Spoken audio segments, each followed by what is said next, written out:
मांगा चैप्टर 6 में हमने देखा था कि बरूटो वापस आ चुके हैं विलेज में एंड ये बात कवाकी, मित्सुकी, शिकामारू सबको पता चल चुकी है। एंड इस न्यूज के बाद कवाकी बरूटो के ऊपर अटैक करने जा रहा होता है, बट मित्सुकी कवाकी को बेहोश कर देता है एंड खुद बरूटो के ऊपर अटैक करने चला जाता है। बट बरूटो विलेज से भाग रहा होता है दूर कहीं, पर उसका पीछा मित्सुकी बार बार कर रहा होता है। एंड फाइनली बरूटो एक जगह पे रुकता है एंड उसके पीछे मित्सुकी होता है और इसी के साथ मांगा चैप्टर 6 एंड हो गया था। तो भाई ये वाला चैप्टर काफी ज्यादा क्रेजी, क्योंकि इस चैप्टर के अंदर शिकामारू ने खुद ने बोल दिया कि भाई कवाकी को मारना है। तो ऐसा क्या हुआ है जो शिकामारू ने भी कह दिया कि कवाकी को मारने का टाइम आ गया है। मांगा चैप्टर 7 का नाम है the whereabouts of the sun and chapter की शुरुआत में हमें मित्सुकी देखने के लिए मिला था जो अपने आप को मून कह रहे और कवाकी को सन कह रहे। तो वो ये रेफरेंस क्यों दे रहा है? जैसे हमें पता है कि मून के पास अपनी कोई लाइट नहीं होती, उसे सन की लाइट चाहिए होती है ताकि वो डार्कनेस में एकदम रोशनी कर पाए। उसी तरह मित्सुकी अपने आप को मून कह रहे एंड कवाकी को सन कह रहे क्योंकि उसे कवाकी की हेल्प चाहिए ताकि वो अपने डार्कनेस से बाहर आ पाए। तो इस सीन में हमें ये पता चल रहा है कि मित्सुकी काफी ज्यादा हेल्पलेस है एंड इसलिए वो कवाकी की हेल्प मांग रहा है। एंड इसके बाद हम आ जाते हैं प्रेजेंट डे पे, जहाँ पे मांगा चैप्टर 6 एंड हुआ था, जहाँ पे बरूटो और मित्सुकी एक दूसरे के साथ सामने होते हैं, मतलब फेस टू फेस होते हैं। एंड इस चैप्टर में एक्चुअली बहुत ज्यादा मित्सुकी और बरूटो का ही है, सिर्फ मतलब ऑलमोस्ट 60-70% से मित्सुकी और बरूटो ही है। एंड मित्सुकी बरूटो के ऊपर अटैक शुरू कर देता है एंड बरूटो सिर्फ डॉज कर रहा होता है एंड एक पेड़ के पास जाके वो टंगता है और वो इतना ही कहता है कि भाई तुम आए हो, मुझे लगा था कवाकी आएगा। पर मित्सुकी कहते हैं कि नहीं, अभी कवाकी नहीं आया, अभी तुम्हारा अपोनेंट मैं ही हूं, तो मेरे से लड़ो। एंड अगर तुम्हें याद है तो अभी तक माइंड ट्रांसफर जुत्सु चल रहा है, तो शिकामारू इनो दोनों सुन सकते हैं एंड शिकामारू बता देते हैं बरूटो को कि मित्सुकी ने कवाकी के ऊपर पॉइजन, अपना स्नेक पॉइजन यूज किया जिसकी वजह से कवाकी बेहोश है। एंड उसके बाद मित्सुकी यही बोलता है कि मुझे पता है कि अभी तुम बहुत ज्यादा स्ट्रांग हो, बरूटो को वो कह रहा होता है, एंड मैं नहीं चाहता कि कवाकी मरे एंड कवाकी को मैं बचा के रहूंगा चाहे मेरी खुद की जान क्यों ना चली जाए। एंड बरूटो बस यही कह रहे हैं कि ये फाइट मीनिंगलेस है, ये लड़ने का कोई फायदा नहीं है, हमें लड़ने की जरूरत नहीं है, हम सब सेम ही है तो हमें लड़ने की जरूरत नहीं है। पर मित्सुकी कह रहे कि नहीं, हमें लड़ने की जरूरत है और तुम्हारे अंदर जितनी भी पावर है सारी यूज करो, 1% भी होल्ड बैक मत करो, मेरे साथ एक्चुअली में 1v1 करो। मैं नहीं चाहता कि तुम बस डॉज करो, कुछ भी करो, मैं चाहता हूँ कि तुम मेरे साथ एक्चुअली फाइट करो एक बार। एंड बरूटो को समझ नहीं आ रहा था कि ये हो क्या रहा है, मित्सुकी इतना ज्यादा लड़ने के लिए क्यों कह रहा है एंड वो एक्चुअली कहना क्या चाहता है। एंड इसके बाद मित्सुकी अपना अटैक यूज कर देते हैं स्नेक क्लोन्स, तो वो काफी सारे स्नेक्स ले आता है एंड बरूटो के पीछे लगा देता है, पर बरूटो सिर्फ डॉज कर रहा होता है। एंड बरूटो ऑफ कोर्स वो काफी ज्यादा कॉन्फिडेंट है अपने ऊपर, तो वो इतने ही कहते हैं कि भाई तुम जितनी मर्जी ले आओ, मेरे को फर्क नहीं पड़ता, जितने ज्यादा होंगे उतना तो मेरे लिए अच्छा है, मेरी प्रैक्टिस हो रही है। पर ये चीजें एनवायरनमेंट के लिए अच्छी नहीं है क्योंकि काफी ज्यादा डिस्ट्रक्शन हो रहा है इस समय। एंड ये जो भी डिस्ट्रक्शन हो रहा है इसका फॉल्ट सारा मित्सुकी बरूटो को दे देता है कि ये सब जो भी हो रहा है ये तुम्हारी वजह से हो रहा है, तो एक फेवर करो हमारे ऊपर और ये वर्ल्ड से गायब हो जाओ। एंड बरूटो यही कहते हैं कि ठीक है तुम सही होगे, बट मैं अभी जा नहीं सकता क्योंकि मेरा बहुत सारा काम रहता है, तो वो किए बिना तो मैं नहीं जाने वाला कहीं भी। बट मित्सुकी नहीं रुक रहा होता है, तो बरूटो के पास कोई ऑप्शन नहीं होता, तो वो डिफेंसिव से सीधा ऑफेंसिव मोड पे आता है। एंड यू वोंट बिलीव, मतलब धुआं धुआं हो रहा है, पूरे पिक्चर में धुआं धुआं हो रहा है, डिस्ट्रक्शन हो रही है सब कुछ।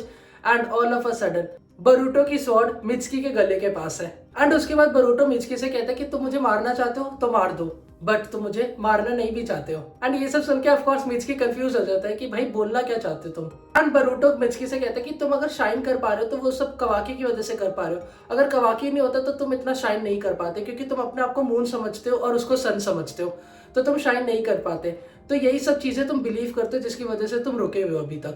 एंड ये सारी बातें शिकामारू और इनो सुन भी रहे होते, तो ये लोग भी डिस्कस कर रहे होते कि भाई बरूटो की दाद देनी पड़ेगी कि मतलब बीच फाइट में रुक के इतना ज्यादा से लेक्चर दे रहा है सब कुछ। एंड इनो भी कहती है ये डेंजरस है, उसने अपना गार्ड लेट डाउन कर दिया, बट मित्सुकी कभी भी अटैक कर सकता है एंड ऐसा होता भी है एक्चुअली। एंड उसके बाद मित्सुकी बरूटो से कहता है कि मुझे तुम्हारे थॉट्स वगैरह नहीं सुनने, मुझे उस इंसान से बात नहीं करनी जो अपने आप को सोचता है कि उसे सब कुछ पता है। एंड उसके बाद बरूटो बोलता है मित्सुकी से कि now I am your son. And इसके बाद मित्सुकी का इम्पल्सिव डिसीजन, वो बरूटो को एक स्नेक में ट्रैप कर लेता है, बट इस समय भाई बरूटो का कोल्ड मोमेंट होता है क्योंकि बरूटो एकदम कामली खड़ा होता है, उसके अराउंड पूरा स्नेक होता है, बट वो खड़ा होकर देख रहा होता है। एंड ये देखने के बाद ऑफकोर्स मित्सुकी भी शॉक हो जाता है कि भाई ये इतना कामली क्यों खड़ा है, ये कोई रिएक्शन क्यों नहीं कर रहा है, ये अपने ट्रैप से निकल क्यों नहीं रहा है। तो ये सब देख के ऑफकोर्स मित्सुकी को भी ऐसे थोड़ा सा होता है कि भाई ये करना क्या चाहता है। एंड उसके बाद बरूटो बोलता है कि तुम्हें किसी सन वगैरह की जरूरत नहीं है, तुम्हें बस अपने ऊपर बिलीव करने की जरूरत है क्योंकि तुम कवाकी नहीं हो, तुम अपने डिसीजन वगैरह खुद ले सकते हो। एंड यही सारी बातें चल रही होती है मित्सुकी और बरूटो के बीच में। तो मित्सुकी पूछ भी लेता है कि भाई तुम कौन हो, तो बरूटो बोलता है कि तुम्हें चिंता करने की जरूरत नहीं है, मैं कवाकी को कोई हार्म नहीं करने वाला, मैं कवाकी को मारने नहीं वाला, ये बस एक मिसअंडरस्टैंडिंग है जिसे मुझे ठीक करना है। एंड बरूटो कवाकी को इधर भी अपना भाई बुला रहा होता है। मतलब इतना सब कुछ हो गया, पापा डायमेंशन में, मम्मी डायमेंशन में, किसी से मिल नहीं सकता। एंड उसके बाद मित्सुकी फाइनली पूछ ही लेते हैं क्वेश्चन जो उसको पूछना होता है कि तुमने 7th होकागे को क्यों मारा। एंड बरूटो इधर सच बता देता है। बरूटो कुछ भी नहीं छुपाता। बरूटो मित्सुकी को कह देता है कि 7th होकागे जिंदा है, नारुतो उज़ुमाकी अभी भी जिंदा है। नारुतो ही नहीं पर मेरी मम्मी हिनाटा भी जिंदा है अभी तक। एंड मित्सुकी के साथ साथ शिकामारू और इनो ये दोनों भी सुन लेते हैं एंड ये दोनों भी काफी ज्यादा शॉक है। एंड उसके बाद बरूटो मित्सुकी के सामने से चला जाता है, बट वो जाने से पहले मित्सुकी को बस इतना ही बोल के जाता है कि तुम्हें किसी लाइट वगैरह की जरूरत नहीं है, तुम अपने ऊपर बिलीव करो क्योंकि तुम शुरू से ऐसे ही थे, तुम अपने ऊपर बिलीव करते थे इसलिए तुम इतनी आगे पहुंच पाए हो। और अगर तुम्हें फ्यूचर में किसी भी चीज की जरूरत हुई तो मैं तो हमेशा हूँ ही इधर। एंड इसके बाद बरूटो चला गया था और इधर हमारे कवाकी भाई साहब को भी होश आ जाता है एंड वो उठते ही मित्सुकी को गाली देने लगते हैं। एंड अभी तक माइंड ट्रांसफर जुत्सु चल रहा है तो शिकामारू बरूटो के साथ कनेक्ट करता है एंड शिकामारू बरूटो के साथ यही बात करता है कि हमारी मेमोरीज को इसका मतलब ऑल्टर किया गया है, रीराइट किया गया है ओमनीपोटेंस एबिलिटी की वजह से। एंड हमारी स्टोरी ऐसी ही जा रही है जैसी कवाकी चाहता है। एंड बरूटो कहता है कि हाँ सही जा रहे हो, बट हमारा बात करने का फायदा नहीं है क्योंकि ओमनीपोटेंस की एबिलिटी ऐसे वर्क नहीं करती।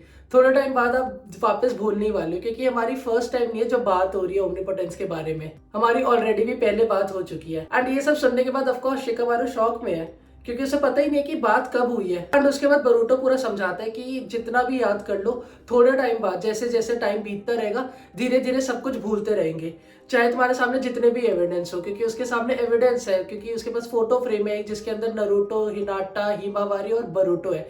स्टिल पूरा विलेज जिसको बेटा मानता है 7th होकागे का वो कवाकी है। तो बरूटो यही कहता है कि कोई फायदा नहीं हमारा बात करने का, थोड़े टाइम बाद आप सब कुछ भूल ही जाओगे।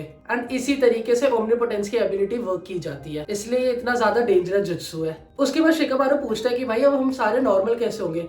तो बरूटो एक ही चीज कहता है कि अब नहीं हो सकते क्योंकि जो मेमोरीज री रिटर्न हो रखी है वो अब वैसे की वैसी रहेगी और चाहे जितना भी बैक टू नॉर्मल हो जाए सब कुछ, मेरे और कवाकी के बीच में जो कॉन्फ्लिक्ट चल रहा है वो चलता ही रहेगा। एंड उसके बाद बरूटो बता भी देता है कि भाई कवाकी ने उनको डायमेंशन में बंद करके रखा है, नारुतो और हिनाटा की प्रोटेक्शन के लिए उसको बंद करके रखा है। तो शिकामारू एक ही चीज कहता है कि अगर मैं तुम्हारी जगह होता तो मैं अब तक कवाकी को मार चुका होता। तो इधर में पता चल रहा है कि मैं शिकामारू को रियलाइज हो चुका है कि बरूटो कितना ज्यादा स्ट्रगल कर रहा है अंदर से। एंड शिकामारू सारी बात समझ जाता है बरूटो की, बट वो बरूटो से एक ही रिक्वेस्ट करता है कि उसके ऊपर जितने भी चार्जेस अभी लगा रखे विलेजर्स ने वो सारे रहने देते हैं, क्योंकि अगर ऑल ऑफ अ सडन सबको बता दे कि 7th होकागे जिंदा है, कवाकी उनका रियल बेटा नहीं है, बरूटो है बल्कि, तो ये सारी चीजें समझाने में काफी ज्यादा टाइम लगेगा। एंड बरूटो यही कहता है कि ऑफ कोर्स मैं तो इन सब चीजों के लिए पहले से ही रेडी था। एंड उसके बाद one of the divine tree का दिखाया जाता है जूरा का, जो एक बुक रीड कर रहा होता है। एंड वो यही कहता है कि वो जितनी ज्यादा नॉलेज लेने जाता है उतनी ज्यादा क्वेश्चंस आते हैं उसके सामने। तो ये काफी ज्यादा स्ट्रेंज वर्ल्ड है, मैं जितना ज्यादा चीजों को समझने का ट्राई करता हूँ ये उतना ही ज्यादा कॉम्प्लिकेटेड होता जा रहा है। और जूरा अपने आप से यही कहते हैं कि क्या मेरे को अपने सारे क्वेश्चंस के आंसर नारुतो उज़ुमाकी के साथ मिल जाएंगे। एंड उसके बाद जूरा निकल चुका है भाई अपने हिडन आंसर्स को ढूंढने के लिए। और इसी के साथ मांगा चैप्टर 7 एंड हुआ था।